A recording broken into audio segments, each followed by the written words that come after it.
Diary لو, بیٹھ جاؤ, بولو میں نے دنیا میں کیا کیا کرنا ہے. یا ایسے ہی پہلے تو یہ تھوڑی دیر سوچو بیٹھ کے. اچھا یہ ایسے بیٹھو کہ کوئی پاس میں موجود نہ ہو. کنوارے لوگوں کے لیے تو بہت ہی آسان ہے یہ, شادی شدہ لوگوں کے لیے تھوڑا سا مشکل ہوگا, کیونکہ جب آپ بیٹھو گے نا ڈائری لے کر بیگم نہیں بیٹھنے نہیں دے گی. وہ کہے گی کیا ہو گیا, کیا کر رہے ہو, کیوں اکیلے, خیریت, بجھے سے لگ رہے ہو آج آپ, ٹھیک ہے نا. تو بیگم کو بھی ڈائری دے کے دوسرے کمرے میں بٹھا دو, بیگم تم بھی اپنا ایک ویژن بناؤ, میں نے دنیا میں کرنا کیا ہے. تو پہلے نا ڈائری لے کے تنہائی میں آپ بیٹھ جائیں, کوئی بھی نہ ہو, بالکل فریش ہو اس وقت, کسی چیز کی چاہت نہ ہو کہ پان کھانے کا دل چاہ رہا ہے, گٹکا کھانے کا, وہ گٹکے مٹکے پان سگریٹ سب فارغ ہو کے بیٹھو. کرو گے نہیں کرو گے, میں بتا دوں وقت سننے کے لیے تیار ہیں. ڈائری لے کے آپ بیٹھ جائیں اور پھر آپ کہیں یار میں نے دنیا میں کرنا کیا ہے, ایسے ہی جیسے میری زندگی گزر رہی ہے ٹھیک ہے, بالکل اسی طرح زندگی گزارنی ہے یا کچھ کرنا ہے. تو آپ کو بہت سارے شعبے نظر آئیں گے جس میں آپ کو سرسری غور سے معلوم ہوگا کہ یار ان شعبوں میں مجھے آگے بولو بھائی بڑھنا ہے. کچھ تو کامن چیزیں وہ میں جو سب کے لیے وہ میں بتا دیتا ہوں. کچھ چیزیں تو آپ کی پرسنل ہوں گی, یار میں نے یہ بھی کرنا ہے, وہ میں نہیں, وہ تو آپ خود سوچو گے. کچھ چیزیں تو ایسی ہیں جو دنیا میں ہر پاگل سے پاگل آدمی کہتا ہے کہ یہ تو سب نے کرنا ہی ہے.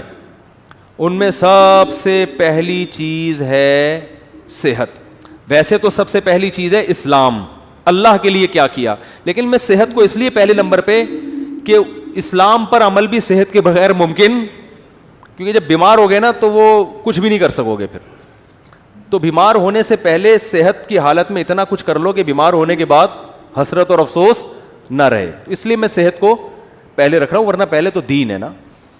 تو سب سے پہلے آپ لکھو کہ بھائی صحت کے حوالے سے میری مستقبل میں کیا پالیسی ہے, جس طرح سے پھوڑ رہا ہوں یہی پھوڑتا رہوں, جو مرضی دعوت پہ بلا لے چلا جاؤں, جتنے مرضی کوفتے کھلا دے کھا جاؤں, صبح پراٹھے پھوڑ رہا ہوں, صبح 11 بجے سو کے اٹھ رہا ہوں میں, ٹھیک ہے نا, اور پھر آفس لیٹ پہنچ رہا ہوں, اور پھر وہاں بھی وہ کیک رس چائے میں ڈبو کے کھا رہا ہوں, پھر شام کو سموسے بھی کھا رہا ہوں, پھر دوپہر بھی کھانا کھا لیا, پھر اس کے بعد سگریٹ بھی پی لی, پھر چائے بھی پھوڑ دی.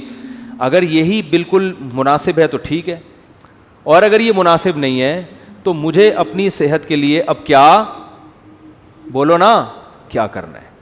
صرف دعاؤں پہ کام چلانا ہے, یا وظیفوں پہ کام چلانا ہے, یا اس صحت کے لیے کچھ کرنا بھی ہے. ہمارے نبی صلی اللہ علیہ وسلم کی صحت تو بہت اچھی تھی. آپ نے تو حضرت رکانہ کو, جو مشہور پہلوان تھے, ان کو کیا کر دیا, پچھاڑ دیا. آپ تو گھڑ سوار تھے, میدان جنگ میں سب سے آگے آپ صلی اللہ علیہ وسلم ہوا کرتے تھے. تو یار میں کیا, اگر آج اسلام کو ضرورت ہوئی یا کسی مظلوم یا کسی ظالم کے خلاف لڑنا ہوا, تو میں پتلی گلی سے بھاگوں گا یا وہاں کھڑا رہوں گا. ہمارے ایک دوست تھے, ان کے بڑے قریبی دوست تھے, کہتے ہیں میں ایک دفعہ پٹ رہا تھا تو میں نے پیچھے مڑ کے دیکھا تو میرے جو جگری دوست تھے نا وہ ایسے غائب ہوئے جیسے پیدا ہوئے ہی نہیں اس کائنات اور صحیح کیا, بھاگ گئے, ورنہ وہ بھی پٹتے ان کے ساتھ, وہ بھی پٹتے نا, کیونکہ ظاہر ہے صحتیں ہے ہی نہیں, صحتیں ہی نہیں ہیں کوٹنے پیٹنے والی. تو مرد کو تو ایسا ہونا چاہیے پیٹے نہیں بلا وجہ. کبھی ضرورت پڑتی ہے کہ آپ کو پٹنا بھی پڑتا ہے, اور پٹنے سے بچنے کے لیے سامنے والے کو پیٹنا پڑتا ہے. موسیٰ علیہ السلام نے ایک تھپڑ لگایا تھا قبطی کو, اس کا انا للہ ہو گیا تھا. کیا صحت تھی کہ نہیں تھی؟ تو وہ انہوں نے قتل کی نیت سے مارا نہیں تھا, ان کی نیت تو یہ تھی لڑائی چھڑوانے کی. لڑائی چھڑوانے کے لیے چانٹا لگا اور وہ مر گیا. تو مارنے کی نیت سے اگر مکہ مارتے تو کیا حال ہوتا اس کا, آپ خود سوچو. تو دیندار آدمی ہوں, نبی صلی اللہ علیہ وسلم نے فرمایا, آپ اپنے بارے میں سوچیں گے کہ دیندار ہوں تو نبی نے, یا دیندار بننا چاہتا ہوں تو نبی نے فرمایا طاقتور مومن کمزور مومن سے اللہ کو زیادہ محبوب ہے. تو یار میں صحت سے تو سارے کام ہوتے ہیں, صحت ہوگی تو نماز بھی ہوگی, روزہ بھی رکھا جائے گا, ماں باپ کی خدمت بھی ہوگی, بیوی بچوں کی خدمت بھی ہوگی. بیوی کی الٹی سیدھی کڑوی کسیلی باتیں برداشت کرنا, بلڈ پریشر کا مریض برداشت کر سکتا ہے, وہ برداشت کرنا آسان ہوگا, ٹھیک ہے نا, اگر بیوی ایسی ہے, ایسی ہوتی نہیں ہے لیکن اگر بالفرض ایسی کسی کی نکلی وائف.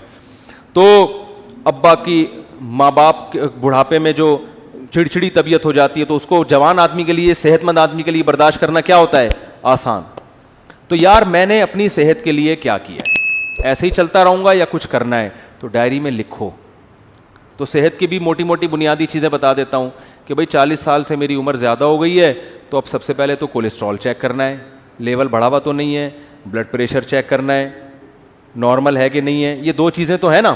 شوگر کا ٹیسٹ کروانا ہے کہ شوگر کی طرف تو نہیں جا رہا معاملہ, کیونکہ یہ اسی وقت پھر آدمی آہستہ آہستہ جانا شروع ہوتا ہے. تو بھائی اگر ہے تو ابھی احتیاط کرو. یہ ساری 2-3 موٹے موٹے ٹیسٹ ہوتے ہیں, وہ ڈاکٹر بتا دے گا. نہیں بھی کرو ٹیسٹ تو چلو چھوڑو, ٹیسٹ نہ کراؤ. آپ یہ کہو کہ یار اس عمر کے بعد یہ ساری بیماریاں ہوتی ہیں کہ نہیں ہوتی ہیں, تو ان سب بیماریوں کا بیسک علاج کیا ہے؟ جتنا کھا رہے ہو اتنا یوٹیلائز کرو. جو کھا رہے ہو نا وہ نکال دو کسی طریقے سے. تو اس کا حل کیا ہے؟ جاگنگ, جم, یوٹیلائز کرنا ہے نا, اپنی انرجی کو خرچ کرنا ہے. تو یار میں کیا کر رہا ہوں, تو ڈائری میں لکھو کہ تیرے باپ کو بھی نا اب صحت کے حوالے سے کوئی الہ عمل. اصل میں تمیز سے اپنے آپ سے بات کرو گے آپ مانو گے نہیں, حقیقت ہے. اپنے آپ سے بھی اگر آپ تمیز سے بات کرو گے, ہمیں عادت ابے تبے کی پڑ چکی ہے. اپنی اولاد کو آپ محبت سے سمجھاؤ مان جاتی ہے بھائی. ایک وقت آتا ہے اس کو بھی ابے تبے سے, ابے تیرے کو انڈے لینے کے لیے بھیجا تو کیا اندھا ہے کیا بہرا ہے؟ سنتا جب اس طرح سے پھر ایک وقت آتا ہے بولنا پڑتا ہے نا. امپلائز کو لوگ اسی طرح بول رہے ہوتے ہیں نا. تو آپ نے اپنے آپ سے ابے تبے سے بات کرنی ہے کہ بھائی تو ایسے ہی چلتا رہے گا یا انسان کا بچہ بننے کا تیرا پروگرام ہے کہ نہیں. تو بننے کا پروگرام ہے تو آج سے تھوڑا خوراک کا شیڈول کیا کرنا ہے؟ ایکسرسائز کرنی ہے, صبح اٹھ کے جاگنگ کرنی ہے, کبھی کبھار جم بھی جانا ہے, اور رات کو جلدی سونا ہے. رات کو دیر سے سونے والوں کو شوگر بہت جلدی حملہ کرتی ہے, ڈپریشن میں جاتے ہیں. رات کو جلدی سونے کا کیا, یہ جو ہے نا عشاء کی نماز کے بعد موبائل اب بند, یہ لاک کر کے لاکر میں رکھ دینا ہے اس کو. عشاء کے بعد موبائل ہاتھ میں نہیں آئے گا. وہ ہر ایک کی اپنی الگ ترتیب ہو سکتی ہے, میں تو مثالیں دے رہا ہوں. آپ عشاء نہیں تو 9 بجے کر لو, 10 بجے کر لو, 11 بجے کر لو, کوئی ٹائم تو یہ تو نہیں کہ ساری رات بیٹھا ہوا ہے موبائل پہ, تو پھر تو قبر میں لے جائے گا یہ موبائل تھوڑے دنوں میں. آنکھیں الگ خراب ہوں گی, دماغ الگ خراب ہوگا, اس کی ریس سے جو کچھ ہو رہا ہے سب کو پتہ ہے کیا ہو رہا ہے. تو سوچنا ہے میرے بھائی, سوچنا ہے. پھر آپ نے یہ سوچنا ہے کہ یار عبادت کے حوالے سے کیا کرنا ہے. نماز, اپنے آپ کو نمازی بنانا ہی ہے, بنانا بھی ہے کہ ایسے بیانات ہی سنتے رہنا ہے ساری زندگی. اب کچھ عمل بھی کرنا ہے کہ نہیں کرنا. تو اسلام میں سب سے پہلے کیا ہے؟ بولو نا بھائی, نماز ہے. یار تکبیر اولا کا پابند بنانا ہے, تو یار پابندی ہو نہیں رہی, سستی ہوتی ہے, تو بھائی پینلٹی لگاؤ اپنے اوپر. لکھو کہ ایک نماز ضائع ہو گئی تو اتنے روپے صدقہ کروں گا. پینلٹی لگاؤ اپنے اوپر. کچھ تو ہلو تو ٹھیک ہے نا, کچھ تو کرو بھائی. ایسے ہی تھوڑی چلنا ہے کہ یار پینلٹی لگاؤں گا, فجر قضا ہو گئی تو اتنے روپے صدقہ کروں گا, ظہر قضا ہو گئی تو اتنے روپے. اس طرح آہستہ آہستہ. پھر جو ہے نماز کے علاوہ پھر کوئی کسی میں کوئی اخلاقی برائی ہے خدا نخواستہ, کوئی بد نظری کی عادت ہے, یہ کوئی اور برائی ہے, تو یار یہ برائی چھوڑنی ہے. سگریٹ کی عادت ہے, گٹکے کی عادت ہے, ابے کیا ساری زندگی سگریٹ پیتا رہے گا؟ دیکھا نہیں ہے ہر ڈبے پہ لکھا ہوتا ہے خبردار سگریٹ نوشی صحت کے لیے مضر ہے. ہر ڈبے پہ لکھا ہوتا ہے. تو کیا اندھا ہے, تجھے نظر نہیں آ رہی ہے؟ نہیں بھائی, نفس کہے گا یار میں نہیں چھوڑ سکتا, یار میں تو ایک دن نہ ملے میرے تو پاگل ہو جاتا ہوں. تو یار کسی ڈاکٹر سے رابطہ کرتے ہیں کہ ڈاکٹر صاحب میں سگریٹ چھوڑنا چاہتا ہوں, کوئی حل ہے, کوئی آسان طریقہ ہے, کسی سے مشورہ کروں, کوئی گائیڈنس لوں. ہلے تو نا, ہمت تو کرے. بہت سے ڈاکٹرز ہیں جو آپ سے سگریٹ چھڑوا دیں گے, اس کے علاج ہے, وہ آپ کو طریقہ بتائیں گے, کچھ ہمت کرنی پڑے گی.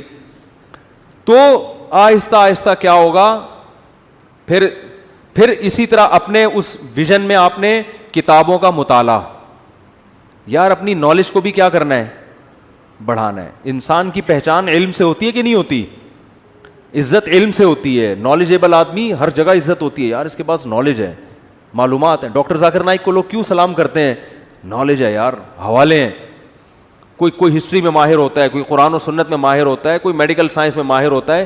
تو بھائی اب ڈاکٹر تو ظاہر ہے جو بننا تھا وہ بن گیا. اب آپ نے کچھ کامن نالج ہے جو سب کو سیکھنا ضروری ہے. ہسٹری کے بارے میں سب کو معلومات ہونی چاہیے کہ نہیں ہونی چاہیے؟ تو یار چلو اسلامک ہسٹری پہ کتابیں پڑھنی ہے. سب سے پہلے سیرت ہے اس میں, تو آپ نے کیا کرنی ہے, کتابوں کی لسٹ بنا لینی ہے. یہ کتابیں میں نے اپنی زندگی میں 2 سال کے اندر بولو بھائی مکمل کرنی ہے. اور شروع کہاں سے کرنا ہے؟ سیرت سے. یار مفتی صاحب سے مشورہ لینا ہے کہ سیرت پر سب سے بہتر کتاب کون سی ہے. جب سیرت کی کتاب ختم ہو جائے گی تو پھر اسلامی تاریخ پڑھوں گا, ٹھیک ہے نا. پوری جب تک تاریخ ختم نہیں ہوتی چین سے نہیں بیٹھوں گا. کچھ نہ کچھ تو اپنا شیڈول دیکھنا ہے. یا بھائی کہ کتنے کتاب کے صفحے روزانہ میں نے مطالعہ کرنے ہیں.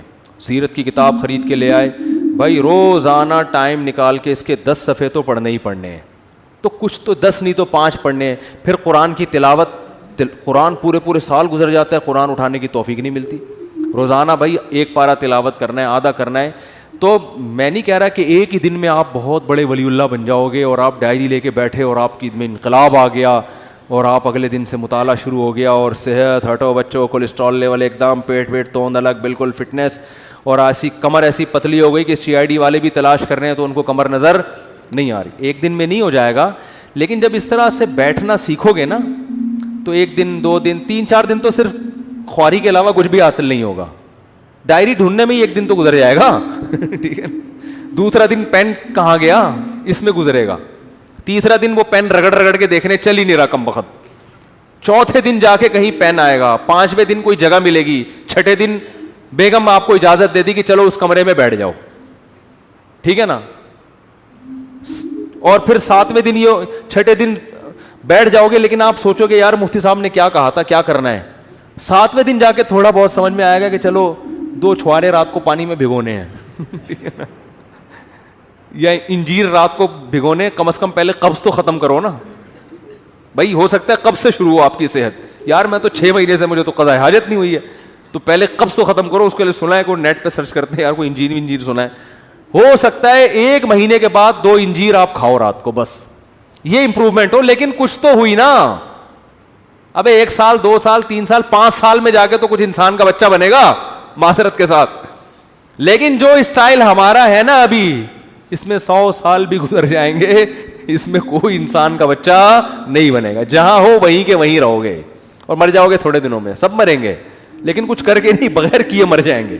وہی ہوگا ایک دن جنازہ اٹھائیں گے, مرحوم بہت اچھے تھے, بس پیٹ تھوڑا مرحوم کا نکل گیا تھا اور موت کی وجہ یہ بنی کہ اس دن تھوڑا سا پراٹھے زیادہ کھا لیے تھے حضرت نے, اور ڈاکٹر نے منع بھی کیا تھا, شوگر تھی, 6 لڈو کھائے تھے میرے سامنے. بس موت تو آنی ایک دن, اللہ تعالیٰ مغفرت فرمائے مرحوم کی. باقی بچوں کا کیا ہوگا, ان کے لیے کچھ بنایا نہیں, بچے تو رول رہے ہیں بیچارے, بد دعائیں دے رہے ہیں ابا کو, ابا پیدا ہی نہ کرتے اچھا تھا, کس حال میں چھوڑ کے گئے ہو, ٹھیک ہے نا. تو کچھ کرنا پڑے گا میرے بھائی. میں نے جو بات جہاں سے شروع کی تھی وہاں ختم کرتا ہوں کہ فطرت سے جب بغاوت کرو گے تو فطرت معاف بولو نہیں کرے گی. فطرت سے مت لڑو, جو نیچر جیسے چلنے کا کہہ رہی نا, تمیز سے نیچر کے ساتھ چلتے رہو.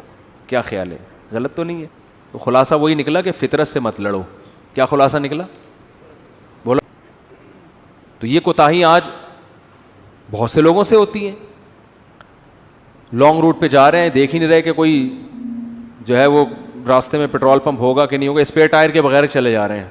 پھٹ گیا تو کوئی بات نہیں, اللہ پہ توکل کر کے جا رہے ہیں, کوئی مسئلہ نہیں. او بھائی, اللہ نے کب کہا ہے کہ میں نے ضمانت لی ہے کہ تمہارے ٹائر کو کچھ نہیں ہوگا. میں آپ کا کافی ٹائم سے سنتا ہوں, کچھ میرے غیر مسلم بھائی پر محنت چل رہی ہے لیکن رشتے کا مسئلہ ہے. الحمدللہ, خود انہوں نے الحمدللہ لکھا ہوا ہے. میں نالائق کے ذریعے اسلام لائے, چندے وغیرہ کی ضرورت نہیں. پتہ نہیں کیا کہہ رہے ہیں یار. بھائی اللہ ان کو اسلام کی توفیق دے, بہت بڑی نیکی ہے کسی غیر مسلم کو اسلام کی دعوت دینا. مسلمان ہو جائے گا تو شادی بھی ہو جائے گی انشاءاللہ. مسلمان ہو کے تو شادیوں کا 4 شادیوں کا چانس ہو جاتا ہے اس کے لیے. مفتی صاحب اگر کوئی غصے میں بول دے کہ خدا کو نہیں مانتا تو کیا اسلام سے خارج ہو جائے گا؟ جی ہاں, اسلام سے خارج ہو جائے گا, اس کا نکاح بھی ٹوٹ جائے گا. انہوں نے پوچھا ہے, ٹوٹ جائے گا نکاح. غصے میں اپنی زبان کو کنٹرول کرنے کا حکم ہے. غصے میں کسی کو چاقو مار دو تو مرے گا کہ نہیں مرے گا؟ غصے میں طلاق دے دو تو ہوتی ہے کہ نہیں ہوتی ہے؟ تو غصے میں کفر بھی ہو جاتا ہے, اگر بول دیا تو کافر ہے. میری والدہ کو ان کی, میں اگلے ہفتے پوچھوں گا آپ لوگوں سے کون کون ڈائری لے کے بیٹھا ہے, سمجھ رہے ہو؟ اگلے ہفتے پوچھوں گا کون کون بیٹھا ہے. بیٹھے گا کوئی بھی نہیں ہے, ایسے ہی آ جائیں گے. اگلے ہفتے کہیں گے او مجھے تو یاد ہی نہیں تھا. میری والدہ کو ان کی وراثت میں سے حصہ ملا ہے. میرے والد بول رہے ہیں ان پیسوں میں 1 لاکھ تم رکھ لو, باقی 7 لاکھ دو, کیونکہ میں گھر کا خرچہ چلا رہا ہوں. والد صاحب کو 1 کروڑ دو. پتہ نہیں یار, رائٹنگ آج کل لوگوں کی صحیح نہیں ہے. بھائی جس کا جتنا حصہ ہے وہ اسی کا ہے. ابا اگر اماں سے مانگ رہے ہیں آپ کی اماں سے کہ اتنے مجھے دے دو, تو اماں پر لازم نہیں ہے ان کو دینا, ٹھیک ہے نا. وراثت میں آج کل بڑی گڑبڑیں ہو رہی ہیں, جو جس کا ہے وہ اسی کا ہے. اتنی ساری پرچیاں دے دیں جلدی جلدی. مولانا صاحب ایک مسئلہ, تصویر سامنے حرام ہے, پروفائل پہ تصویر لگانا حرام نہیں ہے. جواب سے سوال خود ہی نکال لیں تاکہ ٹائم بچے گا نا, کیونکہ ہماری رائے میں یہ ڈیجیٹل تصویر پہ داخل نہیں ہے. یہ وہی ہے, بس ہم نے بتا دیا آپ کو جواب. ٹائم کم ہے نا, تو جواب سے سوال خود ہی نکالیں. بھائی دیکھو جواب یہ ہے کہ محمد بن قاسم نے, محمود غزنوی نے ہندوستان پہ 17 حملے کیے. تو سوال کیا ہے, محمود غزنوی نے ہندوستان پر کتنے حملے کیے؟ تو خود ہی سوال نکالے نا.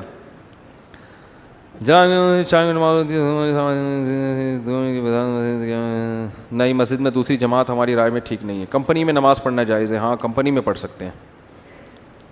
مفتی صاحب ہماری کمپنی میں ایک, ابے بھائی یہ فرقہ وارانہ سوال نہ پوچھا کرو یار. آج کل ایک مسئلہ بہت کوشش کر رہے ہیں وہ یہ کہ داڑھی رکھنے والے کو لوگ مولوی سمجھتے ہیں, اور لوگ اس کے خلاف ایک بیان ریکارڈ, آپ اس کے خلاف ایک بیان ریکارڈ کروائیں کہ ہر داڑھی والا مولوی نہیں ہوتا, اور ان میں مثالوں کے ساتھ فرق واضح فرمائیں. یہ کوئی معاشرتی علوم کا پرچہ لگ رہا ہے مجھے. کہہ رہے ہیں ان میں مثالوں کے ساتھ فرق واضح فرمائیں. ہوتا ہے نا 3 سوال ہیں اور ایک کی ایک مثال لکھنی ہے, ایک مثال کے 5 نمبر ہیں اور سوال کے جواب کے 20 نمبر ہیں. یہ کہہ رہے ہیں کہ بھائی آج کل جب داڑھی رکھ لو تو لوگ کیا تانا دیتے ہیں کہ یہ مولوی بن گیا ہے. ان کو بتائیں, یہ مجھے کہہ رہے ہیں کہ ان کو بتائیں کہ ہر داڑھی والا مولوی نہیں ہوتا.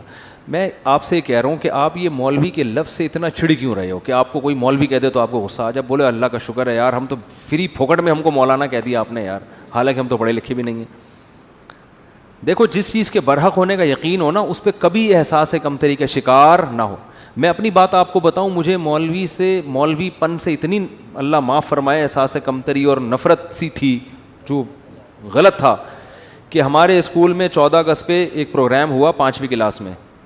تو اس میں وہ پروگرام ہوتے ہیں نا, تو اس میں کسی کو فوجی بنایا, کسی کو کسان بنایا, کسی کو تاجر بنایا, وہ ملی نغمہ پیش ہوتا ہے. تو مجھے مولوی بنا دیا.